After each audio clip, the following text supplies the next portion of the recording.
What is going on? What's up, Panthers Nation? This is a true live stream. This time, I think that I've got it right. Hopefully, first time doing this live. Hope you guys are doing well. Get this pulled up here. The big game is today, Super Bowl Sunday. What is going on, folks? Hey, y'all. This is the first ever live stream. I just tried to do this a minute ago. So if you're watching on YouTube, or X is Twitter. Feel free to drop comments in below. So I just recorded the latest podcast edition. It'll be out some point later today, folks. So you'll be able to follow that on YouTube. We'll have it out on all the podcast platforms. But how's it going, folks? I don't have an official agenda topic today. I thought I'd do my first live stream just to check in with Panthers fans, see how y'all are doing. Who do you have in the game today? Who's your pick to win the Super Bowl? And if you're on YouTube, I think this should be syncing up so that I can see the comments, possibly. I'm trying to see that. All right, here we go. Kendall, what's up? How do you feel about the new hire? Yeah, so I feel great. Honestly, I don't think initially I felt great, to be frank, and I think some people saw that. But the way that things shook out with this entire process across the NFL, if you take a look at the other coaching hires, I know a lot of people wanted Ben Johnson. He was high on my list. Slowick, you throw all those names out there. Harbaugh, even here for some of the folks in Carolina. And I was like, Dave Canales, I'm not even going to lie. Like, if you go back and watch some of the content that I put together when I first put together our coaching candidates list, I had everyone out here and I went through, it was like 11 or 12 coaches, and I had all of them in buckets of like contenders, maybes, however it was bracketed out. And Dave Canales was like at the bottom of my list. I had Dave Canales pegged as, and I know it doesn't work this way, but I had like, oh, maybe Dave Canales something weird will happen in Tampa and he'll come over as a coordinator, not even as an official head coach. So that's how low I had. So like, I don't want people to think like, oh yeah, I was very high on Canales. Yeah, I agree. Kendall said we are finally making smart decisions staff wise. They're actually trying to build around Bryce. Yeah, I agree. And one of the things that I've heard is we've gone through some of these. Just listening to Dave this weekend, Dan Morgan. I know Dave Canales went on WFNZ. He went on the Fan Upstate.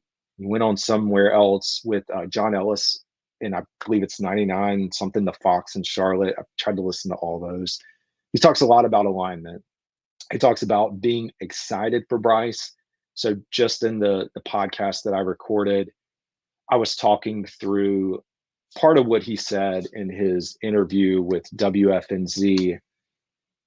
And I was going to try to pull it back up. I mean, kind of spoiling some of the content that I'm putting out. But one of the things he talked about was being able to work with Bryce Young and a number one overall quarterback. It's something that they never had in Seattle, which is partly because they were successful. And when you're successful, you don't have the opportunity to pick a quarterback. So if you're successful, you're not going to, you're going to have a later pick. And so one of the things he said in his interview with WFNZ was like, he was excited about getting Bryce. And I know he's had quite a few conversations talking about Bryce Young and being able to work with him, and not seeing last year, although it wasn't successful, as like a down year. He feels like he can build off of that, which is something great to see. So I'm excited about that. And what's up, folks tuning in? So again, first time going live. I always pre-record the podcast episodes. Again, I have this synced up with YouTube or X, so you can drop comments if there's any topics you want to talk about. Curious to hear who people are picking today. I feel like there's a lot of Panthers fans that are in the bucket of like Wilkes and McCaffrey, and maybe you're pulling for them. Maybe you're just like, I'm so tired of the Chiefs winning, or Kelsey, Swift, whatever it is. So curious to see what people think for today's game. And what are y'all cooking? What's everybody's plans food wise? We're still trying to figure out what the heck we're gonna do here. I'm gonna have to run to the store in a little bit probably, and I guess get some wings. I don't know. I'd much prefer ordering food than I would cooking. But you know what? It's a pretty nice day out here in Wilmington, so I'm not going to complain about that at all. Yeah, so the new quarterback coach hire is great. I want the Niners to win. Much love for Wilkes. Yeah, I agree, man. I mean, and I know Steve Wilkes has talked about it a little this week. Excited for the opportunity for them. Here we go. Do you think the Panthers should keep Chuba Hubbard? Yeah, great question. Chuba Hubbard and Tommy Trimble. So I don't think, yeah, I haven't talked about it on this live stream. So I just recorded my podcast episode for the week. So this isn't like the actual live podcast, but I thought I'd jump on for a minute. I'm going to be dropping an episode later this week that details the offense, and then I'm going to detail the defense in detail and look at who's here, who's not, the free agents, and who I think should come back. But yeah, to get into your question, I think Chuba Hubbard and Tommy Trimble, I would keep them around. I know Tommy Trimble's kind of had his ups and downs, but I do think he's getting closer and closer to being like tight end number one. Now we have 4 tight ends on the roster. I think some things are going to depend on, like, is Hayden Hurst coming back? How healthy is Hayden Hurst? But I do think you keep him. I think Chuba Hubbard's a no-brainer.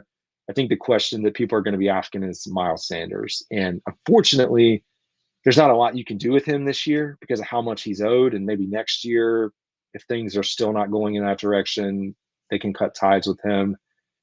But I do know, I can't remember what report, if it was Bleacher Report or PFF, they all merged together, teased out Austin Eckler. Austin Eckler's a little bit older, but I do think there is an opportunity for a third back. I don't know if that's in the draft. Again, I don't know if we look at free agency. But then you also just think about how much we're spending on running backs right now. And primarily that's Miles Sanders and his contract. So hard to know for sure. But I do think long term, I would definitely be okay with them. What's up? We got Marcos Cash tuning in. Looks like a Texas logo.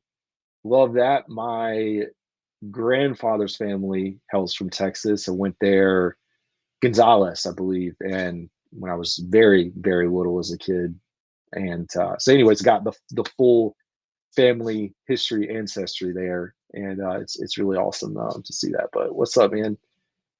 Y'all, thanks for tuning in. Looks like now I'm as I learn this dang platform that I'm using, I can see now that everyone here is on YouTube, which makes more sense now as far as like the people that are commenting. But yeah, appreciate y'all tuning in, folks. Trying to be more proactive and active on here. Last week was a pretty crazy week. I don't know if anyone was able to tune in to some of the content that we put out or that I put out, but we've got wide receiver breakdowns out there for 5 wide receivers. So Troy Franklin, and I'm not going to quote this right, so I'll go back and tell you really fast. Troy Franklin, this is what I get for like merging, doing these things so quickly. Hold on one second. Oh my gosh. And of course, YouTube on the actual site I'm trying to get into isn't working, but they're out there. Troy Franklin, Xavier Leggett, Xavier Worthy, McConkey, and there's one more. And this is what I get. Did I say Troy Franklin? Probably did. Anyways, I've got 5 of those out there. Oh, great. How did the podcast name come up? What a great question. And it's a fun question. So, for those who don't know, probably like 2 growls, 1 more. What the heck does that mean? The original name for this podcast was 2 states, 1 team. And for those that are familiar with the Panthers, you know, that's like the mantra or part of one of the slogans the Panthers have. 2 states, 1 team goes back to the foundation of when the Panthers were started. You know, playing football at Clemson, they've always originally held training camp. I'm not going to go on a tangent about training camp being moved in this episode, but training camp being moved out of South Carolina. But since the start, it's been the Carolinas. Even the logo for the Carolina Panthers, if you look it up, it's incorporating North Carolina and South Carolina. Anyways, it was 2 states, 1 team for, let's say, 5 or 6 months. And then I go down to training camp this past year. And while I'm at training camp, going to camp, I should say, I ordered a shirt off the merch website, and it was 2 states, 1 team. And I get there and I'm wearing the shirt, and my father-in-law, who's like into risk management, got that background of like, hey, make sure you're keeping things in check, was like, have you looked into that name, two states, one team? And I look into it. Sure enough, it's a registered trademark for the Carolina Panthers. So they own the trademark. And I was like, I don't want to infringe. And at that point, to be honest, I don't know. I probably had 30 listeners, if that. But I was like, okay, it's probably a good idea for me to differentiate myself at least a little bit. I wanted to keep it similar. So that's how I kept the kind of the two growls and the one roar. I wanted to still keep kind of a Panthers vibe to go along with it. Then it kind of just stuck. Um, and I'm not doing it today, but I am in the future going to do like I don't know how many video series this will be, but a breakdown for folks who are interested in like starting a podcast or starting a platform. I think the thing that I've learned the most about this journey of doing this is I pretty much started doing this like almost a year ago. We're coming up on a 1 year anniversary of me starting the show right after we had our second son. And it takes a lot, man, because you start this thing and there's nobody listening, nobody following, and you just question like, why are you doing this? And that happens like almost every single day, every week. I just kept coming back week after week. There's a lot that goes into thinking about, creating content. And for me, it's funny as I'm like on YouTube now. I didn't really start getting into YouTube until like September of last year. Again, my father was all like, hey, why don't you add video to your podcast? Because it was just pure audio.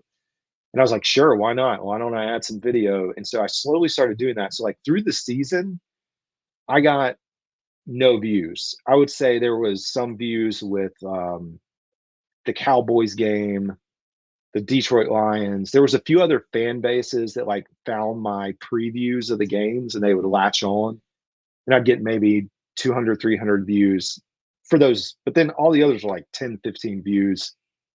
Meanwhile, the podcast was okay, wasn't fantastic, but like the podcast was fine. And then something clicked for me at the end of the season where, for my cadence, I would come in, record an episode, publish it out here. I promote it on X and Instagram, Facebook a little bit, but I didn't really heavily promote it. And I went back, and it was when Tepper threw the water on the fan or threw whatever it was.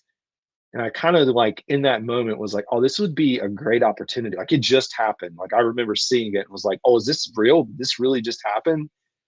And I came in immediately in here where I record and was like, I'm going to do just a short clip. I did that clip and I put it out, and I think it got like 1,000 views, which for me was insane in, I don't know, a day or two. And from there, people started to latch on. Like I think I went from 30 or 40 subscribers up to like 60 or 70. And then I was like, oh, there's definitely an avenue for me to do more of this YouTube content and to create more videos. And so that's really kind of the gist of like how this whole thing came about a little bit. And sorry, Marcos, he said he's from the southern tip of Texas, 5 miles from Mexico. Been a Panther fan since I was 10. That's awesome, man. 33. I'll be 32 this year. So fun times, man. But yeah, thank you all for tuning in. I think I'm going to call it a wrap for today because I still got to go out and mix the other podcast that I just recorded. I'll try to go live more frequently. And also, I should say, I'm going to be bringing on some guests. So for those, like, this has been a solo show since I started, minus Nolan coming on a few times. This spring, I have talks to get in, and not just like me, but we're going to be bringing in, likely, hopefully, fingers crossed, Mike K of the Charlotte Observer. There's a few other podcast folks that want to get on here, T-Bone from WFNZ. So getting on a bigger audience and having them on the show give you more perspectives than just mine. That'll be coming. Anyways, folks, I hope you all enjoy the game today. And that's all I got. It's Carolina Dad. Y'all have a good one. See y'all.